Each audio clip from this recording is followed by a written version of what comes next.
Welcome to this tutorial on how to use the Bake platform. First, go to elearn-bake.projectsgallery.eu. If you don't have an account, click Create a new account and fill in the required details. Once done, click Create my new account. If you already have an account, enter your username and password, then click Log in.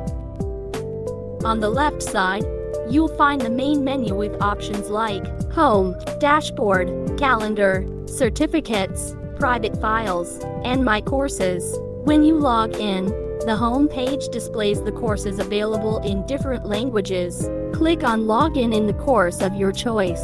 In the dashboard, you'll see the courses you recently accessed in an overview of your progress. On the right side, a timeline shows online users, upcoming events, recent badges, and upcoming activities.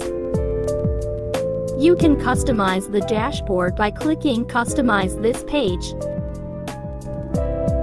In the Calendar section, you can create new events and add and export events and activities.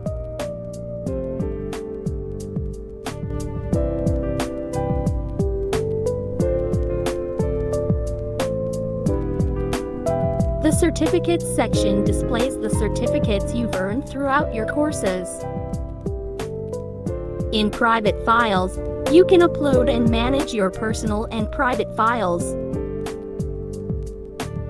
Finally, in My Courses, you'll find the courses you're currently enrolled in or have active. At the top right, you'll find options to change the site language, view notifications, and access messages from your contacts. We hope this tutorial helps you navigate our platform easily. Enjoy learning with Bake.